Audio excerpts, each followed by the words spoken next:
Awnije Oniyatuma ayo bismillah DMS-TV sanfɛ foli ani tanuruwan kanubaga n'an lamɛnbagaw bɛɛ lajɛlen Mali kɔnɔ ani Mali kɔkan bi ye tɛnɛ janvier kalo tile 5 san 2026 aw ka dɔn kibaru ni wagati seli foli kɔfɛ kunnafoliba minnu b'an bolo k'olu dɔw tulo kan olu dɔw bɛ tali kɛ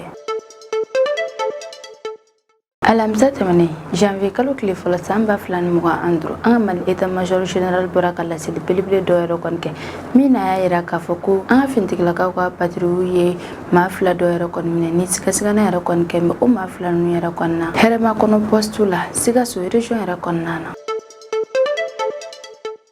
an ka Mali ministère des affaires étrangères maaw ye communiqué dɔ yɛrɛ kɔni cari communiqué min yɛrɛ kɔni kɔnɔna na a yiralen don ko min yɛrɛ kɔni an ka jamana autorité maaw yɛrɛ kɔni olu y'a yira k'a fɔ ko min yɛrɛ États-Unis jamana kɔnɔdenw yɛrɛ kɔni k'a yamaruyalen yɛrɛ kɔni tɛ olu ka don Mali jamana yɛrɛ kɔnɔna na u ka o communiqué yɛrɛ kɔni ye tajuru sara yɛrɛ de sabula waati tɛmɛnen États-Unis ale yɛrɛ fana kun y'a yira k'a fɔ ko min yɛrɛ kɔni farafinna jamana dɔw yɛrɛ kɔni k'a yamaruyalen yɛrɛ kɔni tɛ olu jamana kɔnɔdenw yɛrɛ kɔni ka don ale ka jamana yɛrɛ kɔnɔ o yɛrɛ de kɔni kosɔn an ka Mali jamana yɛrɛ fana bɔra ni ka jaabi yɛrɛ kɔni ko in yɛrɛ la décembre kalo tile 30 tɛmɛnen san 2025 o communiqué min yɛrɛ kɔni carila don ko fɔlɔ yɛrɛ kɔni na o communiqué tɔ yɛrɛ kɔni bɔra an ka jamana autorité maaw yɛrɛ kɔni yɔrɔ u y'a yira k'a fɔ ko États-Unis jamana kɔnɔden dɔw yɛrɛ de kɔni bɛ yen nɔ ko a yamaruyalen yɛrɛ kɔni tɛ olu ka don an ka jamana yɛrɛ kɔnɔna na ko nka ko k'a dɔw yɛrɛ kɔni bɛ yen nɔ ko min na États-Unis jamana kɔnɔdenw bɛ se ka don an ka Mali jamana kɔnɔ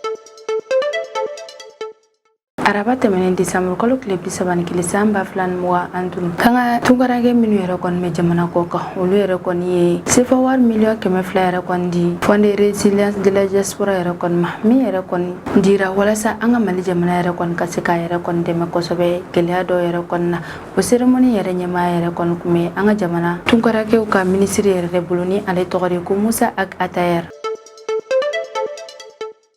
wagati tɛmɛnenw yɛrɛ kɔni na min yɛrɛ kɔni Jamani Sima Mali maaw ye kɔni olu yɛrɛ kɔni kun y'a yira k'a fɔ ko olu yɛrɛ bɛna u ka baarakɛla maa dɔw yɛrɛ kɔni bɔ u ka baaraw yɛrɛ kɔni na k'a sababu kɛ gɛlɛya dɔw yɛrɛ ye an y'a ye k'a fɔ ko Kaye direction régionale du travail maaw yɛrɛ kɔni ye Jamani Sima Mali maaw yɛrɛ ka o décision yɛrɛ kɔni rejeté sabula u y'a yira k'a fɔ ko Jamani Sima Mali maaw yɛrɛ kɔni ye kun min yɛrɛ kɔni yira k'a fɔ ko yɛrɛ kɔni kɛra sababu ye ni u bɛna u ka nin baarakɛla bɛɛ lajɛlen yɛrɛ kɔni bila ko yɛrɛ kɔni tɛ kun jɔnjɛ wala k'olu yɛrɛ kɔni ma sɔn u ka o décision yɛrɛ kɔni ma Gambie jamana ɲɛma Adama Barrow ale yɛrɛ kɔni ye laseli belebele dɔ yɛrɛ kɔni kɛ juma tɛmɛnen janvier kalo tile 2 san 2025 min na y'a yira k'a fɔ ko tunkarakɛ dɔw yɛrɛ kɔni kun bɛ bateau yɛrɛ kɔnɔna na Gambie kɔgɔji yɛrɛ kɔni sanfɛ ko bateau yɛrɛ kɔni dafirila ni o tunkarakɛ ninnu yɛrɛ kɔni ye a y'a yira k'a fɔ ko bateau dafiri yɛrɛ kɔni kɛra sababu ye ni ka maa 7 yɛrɛ kɔni bɔnɛ u ni na ko maa 102 olu yɛrɛ kɔni sera ka bɔ ji ninnu yɛrɛ kɔnɔna na sabula ko min yɛrɛ kɔni u ka jamana secours maaw yɛrɛ kɔni k'olu yɛrɛ sera teliya la o yɔrɔ in yɛrɛ la cogo min na u bɛ se ka dɛmɛ yɛrɛ kɔni kɛ k'a ɲɛsin o tunkarakɛ ninnu yɛrɛ ma Front démocratique de Guinée ni olu ye parti d'opposition maaw yɛrɛ kɔni olu yɛrɛ ye laseli belebele dɔ yɛrɛ kɔni kɛ juma tɛmɛnen janvier kalo tile 2 san 2026 u y'a yira k'a fɔ k'olu yɛrɛ kɔni ma sɔn u ka kalata jaabi kun fɔlɔ ninnu yɛrɛ ma o la k'olu yɛrɛ kɔni tagara ka taa sɛbɛn dɔ yɛrɛ kɔni déposer u ka cour suprême yɛrɛ kɔni na min na u y'a yira k'a fɔ k'olu yɛrɛ kɔni ma sɔn kalata jaabi fɔlɔ ninnu yɛrɛ kɔni ma i n'a fɔ an bɛɛ lajɛlen yɛrɛ b'a kalama u ka kalata ninnu yɛrɛ kɔnɔna na min yɛrɛ ye Mamadi Doumbia ye ale yɛrɛ de kɔni ye sebaayaba yɛrɛ kɔni sɔrɔ u ka kalata jaabi fɔlɔ ninnu yɛrɛ ni kunnafoniya banu de b'an bolo kɔrɔ bi an bɛna minnu walawala u ye an ka bidon kibaru kɔnɔna na alamisa tɛmɛnen janvier kalo tile fɔlɔ san 2026 an ka Mali état major général bɔra ka laseli belebele dɔ yɛrɛ kɔni kɛ min na y'a yira k'a fɔ k'an ka finitigilakaw ka patrouille dɔ yɛrɛ kɔni ye maa 2 yɛrɛ kɔni dɔ minɛ hɛrɛma kɔnɔ poste yɛrɛ kɔni na ni o yɔrɔ kɔfɔlen yɛrɛ bɛ Sikaso région yɛrɛ kɔnɔna na ko ni maa 2 ninnu yɛrɛ kɔni k'u kɛn bɛ ka sigasigana yɛrɛ kɔni kɛ u la k'u ye maa 2 ninnu yɛrɛ kɔni minɛ Fankoro Sikaso RN10 siraba yɛrɛ kan ko wagati min yɛrɛ kɔni na u tun bɛ ka ni maa 2 ninnu yɛrɛ kɔni f'u ye k'u tagara bɔ mugujugu cita caman yɛrɛ kɔni ka min tun bɛ ni maa 2 ninnu yɛrɛ bolo ni maa 2 ninnu yɛrɛ minɛlen yɛrɛ kɔni kɔfɛ u y'u yɛrɛ di gendarmew ma walasa u ka se ka taga ɲininkali yɛrɛ kɔni tɛngu la k'u ka enquête tɔw yɛrɛ kɔni continuer ko ni maa 2 ninnu yɛrɛ minɛna zone min yɛrɛ kɔni na o zone yɛrɛ kɔni lakodɔnlen don ni Bamacoale maaw yɛrɛ ka tagama de ye o sira ninnu yɛrɛ kɔni kan u y'a yira k'a fɔ ko kuma caman Bamacoale maaw yɛrɛ kɔni bɛ taa mugu cita caman yɛrɛ kɔni bila o sira ninnu yɛrɛ kan o y'a yira k'a fɔ k'a la mɛmɛ ko décembre kalo tile 26 wolonfila yɛrɛ san 2025 yɛrɛ kɔni tagara bɔ mugu cita dɔ yɛrɛ kɔni ka zone kɔnɔna na min yɛrɛ bilala Bamajɔle maaw yɛrɛ de fɛ k'u ye farafinjugu yɛrɛ kɔni kɛ k'a ɲɛsin o mugu cita ninnu yɛrɛ kɔni kan ni k'a bɛɛ lajɛlen yɛrɛ fana tiɲɛ an ka Mali chef d'état major général yɛrɛ kɔni ye an ka jamana fintigilakaw bɛɛ lajɛlen yɛrɛ kɔni fɔ u ka cɛsiriw ani u ka baara kɛcogo ɲumanw yɛrɛ la wa a ye hakilinasigi kuma yɛrɛ kɔni fɔ ko min yɛrɛ ye an ka jamana faamaw yɛrɛ kɔni k'olu yɛrɛ kɔni bɛ ka kɔlɔsiliba yɛrɛ de kɛ an ka jamana kɔnɔna na kɛrɛnkɛrɛnnenya la poste yɛrɛ la cogo min yɛrɛ la u bɛ se ka jamana kɔnɔdenw n'u bolofɛnw bɛɛ lajɛlen lakana tarata tɛmɛnen décembre kalo tile 30 san 2025 an ka Mali ministère des affaires étrangères ye communiqué belebele dɔ yɛrɛ kɔni kɛ min n'a yira k'a fɔ ko an ka jamana autorité maaw yɛrɛ kɔni ye décision belebele dɔ yɛrɛ kɔni ta u y'a yira k'a fɔ ko a yamaruyalen yɛrɛ kɔni tɛ ko États-Unis jamana kɔnɔden yɛrɛ ka se an ka Mali jamana yɛrɛ kɔnɔna na k'a sababu yɛrɛ kɛ États-Unis ka wagati tɛmɛnen décision dɔw yɛrɛ kɔni tali ye min n'a yira k'a fɔ ko a yamaruyalen yɛrɛ fana tɛ Afrique jamana kɔnɔdenw dɔw yɛrɛ kɔni ka se ale ka jamana yɛrɛ kɔnɔna na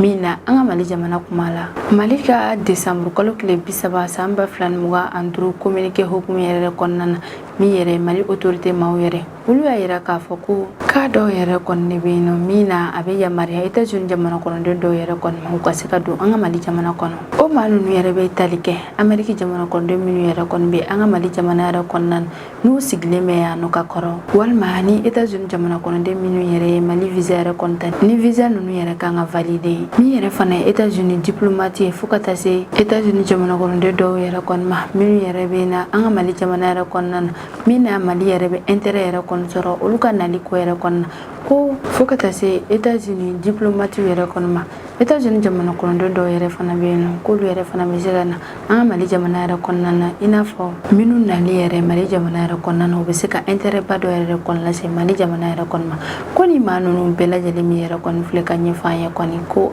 a bɛ se ka yamaruya olu yɛrɛ kɔni ka na an ka Mali jamana yɛrɛ kɔnɔna na ko n'a bɔra o yɛrɛ kɔni na k'a yamaruyalen yɛrɛ kɔni tɛ États-Unis jamana kɔnɔden wɛrɛ yɛrɛ kɔni ka na an ka Mali jamana yɛrɛ kɔnɔna na wagati dɔ yɛrɛ kɔnɔna na ministère y'a yira k'a fɔ ko a bɛ na nin situation yɛrɛ kɔni suit ka ɲɛ ani fɛɛrɛ minnu yɛrɛ fana kan ka sigi sen kan k'u bɛ tila ka o fɛɛrɛ ninnu yɛrɛ fana lajɛ ko ni yɛlɛma fɛn fɛn yɛrɛ kɔni donna nin ko yɛrɛ kɔni na k'u bɛ bɔ ni ka na laseli yɛrɛ kɔni kɛ maliden bɛɛ lajɛlen yɛrɛ ye États-Unis jamana kɔnɔdenw don ni Mali jamana yɛrɛ kɔnɔna na o suspension date yɛrɛ kɔni ma fɔ fɔlɔ an bɛ wagati min na i n'a fɔ ko bi ko nka ko kɔfɛ ko ɲɛfɔli yɛrɛ kɔni bɛ tila ka kɛ o ko in yɛrɛ la an bɛ hakili lajigin ko nin décision ninnu yɛrɛ kɔni bɛ ta wagati min yɛrɛ kɔnɔ o y'a sɔrɔ gɛlɛyaba yɛrɛ de kɔni bɛ Washington ni o ye États-Unis faaba ale ni an ka Mali jamana yɛrɛ kɔni ɲɔgɔn cɛ k'ale n'a sɔrɔ États-Unis jamana responsable yɛrɛ kɔnɔna na an ka Mali jamana yɛrɛ kɔnɔna na walasa ka na u ni Mali ka jɛɲɔgɔnw yɛrɛ kɔni sinsin kosɛbɛ ko nka ko nin dɔgɔkun laban ninnu yɛrɛ kɔni kɔnɔna na ko gɛlɛyaba yɛrɛ de kɔni donna u ni ɲɔgɔn cɛ Mali ka nin décision yɛrɛ kɔni tali a y'a yira k'a fɔ k'a bɛ ka tajuru sara yɛrɛ de kɛ sabula États-Unis fɔlɔ yɛrɛ kɔni ye nin ko in bɛɛ lajɛlen yɛrɛ daminɛ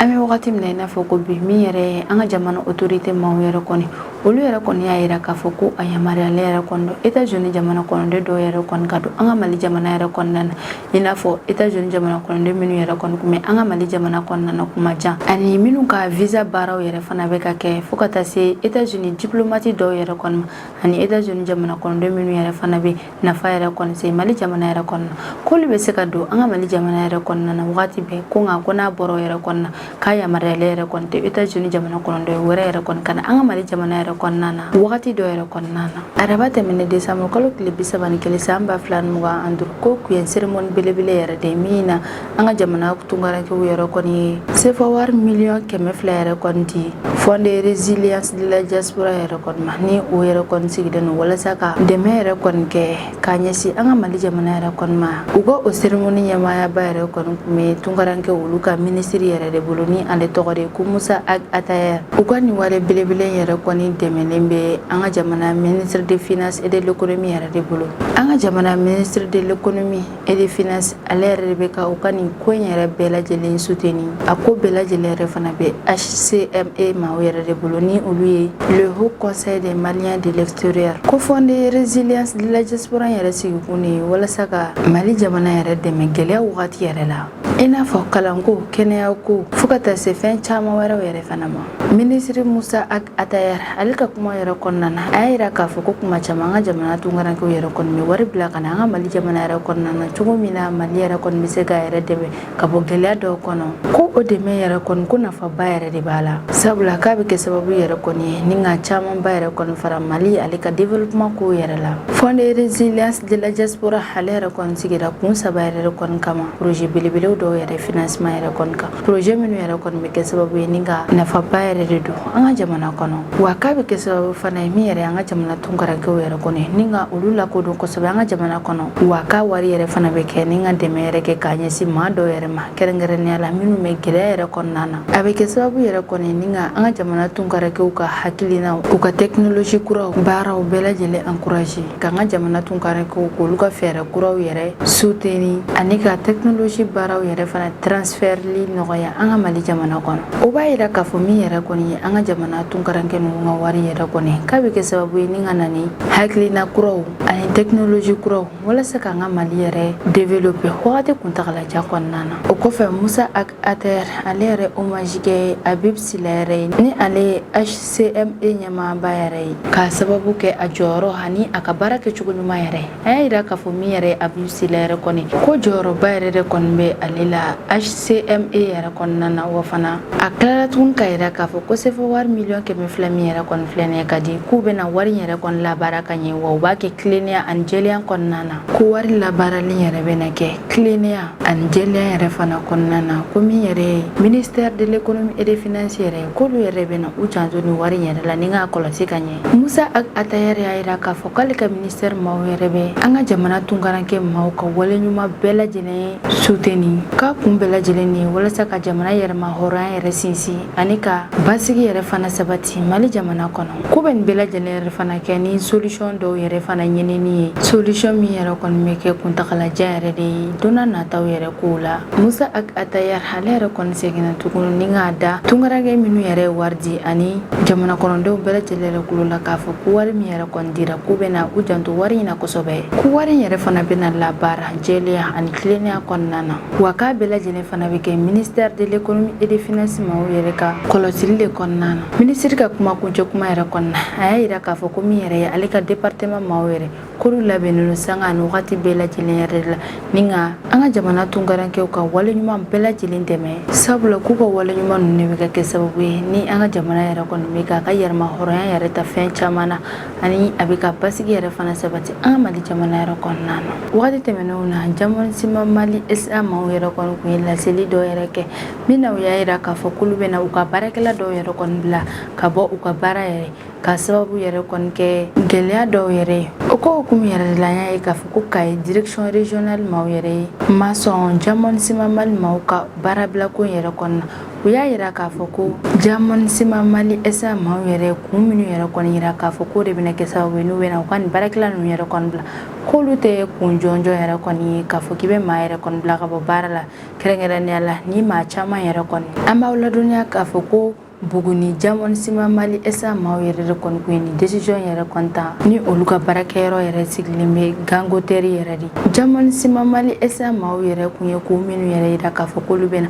u ka baarakɛlaw yɛrɛ kɔni bila olu dɔw bɛ tali kɛ Bamacɔle maaw ka attaque dɔ yɛrɛ kɔni kan min yɛrɛ kɛra kabini juillet kalo tɛmɛnen san 2025 u y'a yira tuguni k'a fɔ k'u bɛ baara kɛ ni minɛn minnu yɛrɛ kɔni ko dɔw yɛrɛ fana dɛsɛ b'u la ko bɛɛ de y'a to u y'a yira k'a fɔ k'u bɛna ni maa caman ninnu bila ka bɔ u ka baaraw yɛrɛ kɔnɔna sɛgɛsɛgɛlikɛlaw ka enquête yɛrɛ kɔni kɔfɛ terrain kan u ka inspection du travail y'a yira k'a fɔ ko nin kun ninnu yɛrɛ kɔni tɛ kun jɔnjɔn ye ko maa b'a fɔ k'i bɛ nin maa baden yɛrɛ kɔni bila ka bɔ baara la u b'a yira k'a fɔ ko sɛgɛsɛgɛlikɛla ninnu yɛrɛ tagara fo Buguni Jamana Sima Mali maaw ka usine min yɛrɛ bɛ Gangotɛri k'u tagara o yɔrɔ yɛrɛ kɔnɔna ni ka taa sɛgɛsɛgɛli yɛrɛ kɛ n'a sɔrɔ u ye kuma minnu yɛrɛ kɔni fɔ ni o ye tiɲɛ ye nka u ka enquête yɛrɛ kɔni kɔfɛ u y'a yira k'a fɔ ko nin kun ninnu yɛrɛ kɔni tɛ baara bila kun bɔ o la k'olu yɛrɛ kɔni ma sɔn Jamana Sima Mali SA maaw ka licenciement ko yɛrɛ kɔni ma k'a fɔ k'u bɛna u ka baarakɛlaw yɛrɛ kɔni bila ka bɔ baara la k'a sababu kɛ nin kun ninnu ye k'a ye direction régionale maaw yɛrɛ kɔni bannen Jamana Sima Mali SA maaw ka décision talen yɛrɛ kɔni ma o b'a yira k'a fɔ k'a bɛ se ka kɛ Diamond Mali SA maaw kun y'a yira k'a fɔ k'u bɛna maa hakɛya min yɛrɛ kɔni bila ka bɔ baara la k'olu bɛɛ lajɛlen bɛ se ka continuer ka baara kɛ o yɔrɔ ninnu na ko juma tɛmɛnen janvier kalo tile 2 san 2026 Front Démocratique de Guinée ni olu ye opposition maaw yɛrɛ olu ye laseli belebele yɛrɛ kɔni kɛ o don kofɔlen yɛrɛ la min na o y'a yira k'a fɔ ko Guinée Conakry kalata jaabi fɔlɔ min yɛrɛ kɔni bɔra k'olu yɛrɛ ma sɔn o jaabi ninnu yɛrɛ ma o la k'olu yɛrɛ tagara sɛbɛn dɔ yɛrɛ déposé Guinée Conakry Cour suprême yɛrɛ la k'a yira k'a fɔ k'olu ma jɛn ni jaabi fɔlɔ ninnu yɛrɛ kɔni ye Front Démocratique de Guinée y'a yira a ka communiqué yɛrɛ kɔnɔna na k'a fɔ k'a ye avocat dɔw yɛrɛ de bila ka taga walasa u ka se ka taga sɛbɛn yɛrɛ di Cour suprême maaw ma sɛbɛn ninnu déposé kun bɛɛ lajɛlen k'a yira k'a fɔ ko u ka kalata jaabi fɔlɔ min yɛrɛ kɔni bɔra k'u ma sɔn o ma hakilina jigila Guinée Conakry DGE maaw ye Guinée Conakry kalata jaabi fɔlɔ yɛrɛ cari décembre kalo tile 30 tɛmɛnen san 2025 o jaabi kun fɔlɔ yɛrɛ kɔnɔna an y'a ye k'a fɔ ko min yɛrɛ ye Mamadi Doumbia ye k'ale yɛrɛ de kɔni ye sebaya yɛrɛ sɔrɔ o kalata jaabi fɔlɔ yɛrɛ la sabula 100 sara la min yɛrɛ ye Mamadi Doumbia ye ale yɛrɛ ye sebaya sɔrɔ ni 86 ko yɛrɛ de ye nka min yɛrɛ ye Frondec ɲɛmɔgɔba ye ni ale tɔgɔ de ye ko Abdoulaye Yero Balde 100 sara la Abdoulaye Yero Balde ale ye 6 ani murumuruni yɛrɛ de ye communiqué yɛrɛ kɔnɔna na a yiralen don k'a fɔ ko ni fanga sinamatɔ maa ninnu yɛrɛ tagara kiiritigɛlaw ka yɔrɔ walasa u ka taga u yɛrɛ lafasa sabula k'olu yɛrɛ kɔni bolo olu ka lafasali yɛrɛ de ye jamana kɔnɔdenw ka volonté yɛrɛ de ye o wagati kelen yɛrɛ kɔnɔna na u y'a yira k'a fɔ k'u bɛ ka nin bɛɛ lajɛlen yɛrɛ kɛ démocratie sariya tilenni de la ani u bɛ ka u ka jamana sariyaw bɛɛ lajɛlen fana bato Frondec maaw y'a yira k'a fɔ k'olu yɛrɛ bɛ ka nin bɛɛ lajɛlen kɛ u yɛrɛ lafasali yɛrɛ de kama wa fana ko min ye jamana sariya ko yɛrɛ fana ye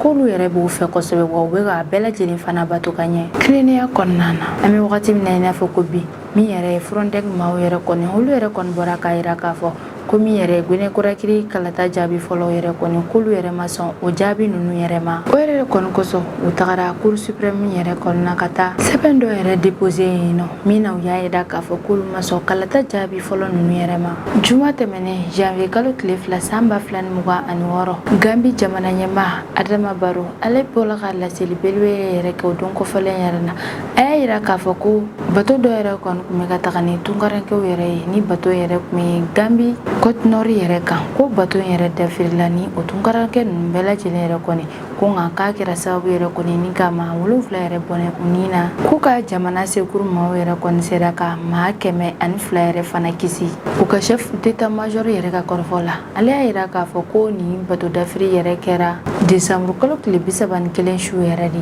ka sanga ni minuit wagati yɛrɛ ye a y'a yira k'a fɔ k'u ye su 7 yɛrɛ de sɔrɔ ji ninnu yɛrɛ duguma nka k'u yɛrɛ bɛ ka continuer ni ka sɛgɛsɛgɛli yɛrɛ kɔni dɔw kɛ walasa u ka se ka taa maa dɔw yɛrɛ kɔni localiser minnu yɛrɛ tununa fana ji duguma ko maa 102 min yɛrɛ fana kisira ko camanba yɛrɛ kɔni taara olu la ni ka taga ni olu ye u ka kɛnɛyaso yɛrɛ la ka taga furakɛli yɛrɛ kɛ olu la teliya kɔnɔna na Adama Barrow ni o y'u ka jamana ɲɛmaa ye ale yɛrɛ de ye nin kuma yɛrɛ fɔ a ye nin bɛɛ lajɛlen yɛrɛ kɔni fɔ nka a m'a yira k'a fɔ ko maa hakɛya min yɛrɛ kɔni tununa ji in duguma an b'o da yɛrɛ fɔ maa minnu yɛrɛ fana tun bɛ bato yɛrɛ kɔnɔna na ni olu ye tunkarankew yɛrɛ a m'i da don olu ka jamana ko yɛrɛ kɔnɔna k'a yira k'a fɔ u bɛ bɔ jamana min yɛrɛ kɔnɔna a yɛrɛ kɔni ma ɲɛfɔli kɛ o ko in na ko Gambie gouvernement maaw y'u ka fɛɛrɛ belebelebaw yɛrɛ bila sen kan walasa u bɛ se ka dɛmɛ yɛrɛ kɛ teliya kɔnɔna na cogo min na k'u ye minɛn dɔw yɛrɛ bila ji sanfɛ walasa olu bɛ se ka taga opération kɛ teliya kɔnɔna na walasa maa minnu yɛrɛ fana tunna ni dɔw yɛrɛ b'olu cɛla ni olu yɛrɛ kɔni balolen bɛ u ka taga dɛmɛ di olu ma teliya yɛrɛ la k'olu ni kisi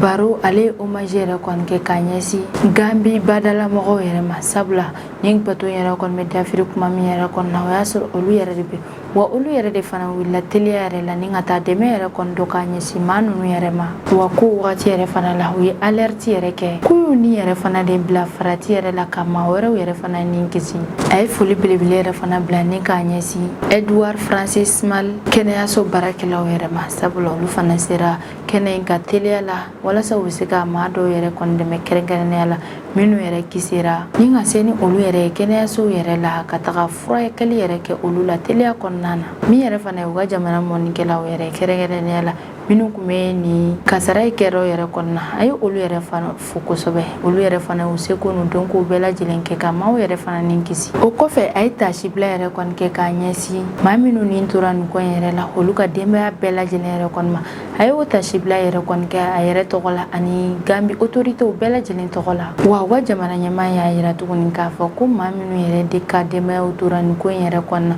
k'u t'u kelen na k'u olu bɛɛ lajɛlen bɛ yen nɔ olu de kama wa k'u b'u seko n'u dɔnko bɛɛ lajɛlen kɛ ka dɛmɛ yɛrɛ fana kɛ ka ɲɛsin u ma Gambi chef d'état major ale y'i to nin ko in yɛrɛ de senfɛ ni ka hakilinajigi yɛrɛ kɔni kɛ tungako yɛrɛ kɔni na kɛrɛnkɛrɛnnenya la minnu bɛ taa jisiraw yɛrɛ kɔni fɛ a y'a yira k'a fɔ ko maa minnu yɛrɛ kɔni bɛ bɔ u ka jamanaw yɛrɛ kɔnɔna na k'a fɔ k'u bɛ taa tunga la jamana wɛrɛw yɛrɛ fɛ minnu yɛrɛ bɛ taa jisiraw yɛrɛ la kɛrɛnkɛrɛnnenya la ko faratiba yɛrɛ de b'a la sabula ko kuma caman i b'a ye k'a fɔ ko bato yɛrɛ dafirila ni tunkarankew yɛrɛ de ye wa a y'a yira k'a fɔ k'u ka gouvernement maaw yɛrɛ kɔni bɛ wele bila tunkarankɛ bɛɛ lajɛlen yɛrɛ kɔni ma kɛrɛnkɛrɛnnenya la minnu yɛrɛ kɔni bɛ ka taa jisiraw yɛrɛ fɛ k'u ka sabali u ka sira wɛrɛw yɛrɛ kɔni ɲini ka taga tunga la ko nka k'u ka jisira ninnu yɛrɛ to yen sabula faratiba yɛrɛ de b'a la u bɛ k'u ni yɛrɛ de bila danger yɛrɛ la wa a b'a ɲini u ka gouvernement maaw yɛrɛ fɛ k'u ka camanba yɛrɛ de fara u ka cɛsiriw yɛrɛ kan ka maaw yɛrɛ kɔni hakiliw yɛrɛ kɔni sɔn tungakow yɛrɛ kɔni na minnu yɛrɛ bɛ taga jisiraw yɛrɛ fɛ k'a b'a ɲini jamana bɛɛ lajɛlen fana fɛ u k'a fɔ u ka jamana kɔnɔdenw yɛrɛ fana ye ko tunga yɛrɛ kɔni ka ɲi ko nka ko taa cogo sugu dɔw yɛrɛ kɔni bɛ yen nɔ k'olu yɛrɛ kɔni ma ɲi o la ko gouvernement bɛɛ lajɛlen k'i janto i ka jamana kɔnɔdenw la u ka hakilisigi kuma yɛrɛ kɔni f'u ye farati minnu yɛrɛ fana bɛ jisiraw yɛrɛ fana siraw kan ko olu bɛɛ lajɛlen yɛrɛ fana f'u ye ka baaraw yɛrɛ fana caya u ka jamanaw yɛrɛ kɔnɔna na walasa camanba yɛrɛ kɔni bɛ se ka bɔ tunga taga yɛrɛ kɔni na Gambi autorité maaw y'a yira k'a fɔ k'u bɛna continuer ni ka enquête yɛrɛ kɔni kɛ nin ko in na wa ko maa fɛn fɛn min yɛrɛ ni kisira ni olu yɛrɛ kɔni bɛ u bolo u ka jamana kɔnɔna na k'u bɛna olu bɛɛ lajɛlen dɛmɛ sariya kɔnɔna na n'i y'a ta k'a lajɛ ko Gambi yɛrɛ ye jamana ye ni tunkarankɛw yɛrɛ kɔni bɛ tɛmɛ o yɔrɔ yɛrɛ fɛ kuma caman sabula a entourelen don ni Sénégal ye wa fankelen yɛrɛ fana Océan Atlantique yɛrɛ de bɛ yen nɔ k'o ye tunkarankɛ fanba taga siraw yɛrɛ de ye minnu yɛrɛ kɔni bɛ fɛ ka taga Europe jamanaw kɔnɔna na n'u bɛ fɛ ka taga Île de Canaries siraw yɛrɛ fɛ Caminado Fronteras ni o ye cakɛda belebele yɛrɛ ye ko Gambi sira yɛrɛ kɔnɔna ko nin wagati laban ninnu yɛrɛ kɔnɔna na ko kasarabaw yɛrɛ de kɛra yen nɔ ni san 2025 yɛrɛ kɔnɔna na ko min yɛrɛ fana ye Mauritanie sirabaw yɛrɛ ko kuma caman ko kasaraba yɛrɛ bɛ kɛ o yɔrɔ ninnu yɛrɛ la o la k'olu bɛ tunkarankɛw ka nin tagacogo yɛrɛ kɔni jalaki sabula ko baara ɲuman tɛ u bɛ k'u ni yɛrɛ de bila farati la k'u b'a ɲini bɛɛ lajɛlen fɛ kɛrɛnkɛrɛnnenya la minnu yɛrɛ kɔni bɛ fɛ ka taga tunga yɛrɛ kɔni na k'u bɛ wuli k'a fɔ k'u bɛ taa tunga la u t'a dɔn n'a sɔrɔ n'u ɲuman bɛ se yen walima n'u ɲuman yɛrɛ tɛ se o yɔrɔ ninnu yɛrɛ la wa k'u bɛ taa wari ɲini min yɛrɛ kɔni na dɔw la k'u bɛ se yen nɔ u bɛ tila k'u refule ka segin n'u ye fo dɔw yɛrɛ fana bɛ sa o ko ninnu yɛrɛ la dɔw yɛrɛ fana tɛ se hali u bɛ fɛ ka taga jamana minnu yɛrɛ kɔnɔna na u bɛ sa jisiraw yɛrɛ fɛ ko k'a sɔrɔ i b'a sɔrɔ denbaya yɛrɛ de bɛ a caman yɛrɛ fana kɔ k'u bɛ taga k'u ka denbayaw yɛrɛ kɔni tɔ ko n'u taara o jisiraw yɛrɛ kɔni fɛ ka ban o sira ninnu yɛrɛ fana fɛ k'u bɛ na camanba yɛrɛ fana fara u ka denbayaw ka problème yɛrɛ kan o la k'u b'a ɲini bɛɛ lajɛlen fɛ k'u ka t'u ka jamanaw kɔnɔna la ni ka baara dɔw yɛrɛ kɔni ɲini k'o kɛ k'u ka denbayaw yɛrɛ balo ni o ye ko ni tunga tagali yɛrɛ fana bɛ minnu yɛrɛ fana nin kan k'u ka sira tilennenw fana ɲini ni ka taga u ka tunga tagaw yɛrɛ kɔnɔna u ka jisiraw yɛrɛ to yen nɔ ni ne bɛ dan sigi an ka bidon kibaru kan man kanu waga na lamɛnbagaw bɛɛ lajɛlen fɔ Mali kɔnɔ ani Mali kɔ kan aw k'an bɛn a ɲɔgɔnna wɛrɛ ma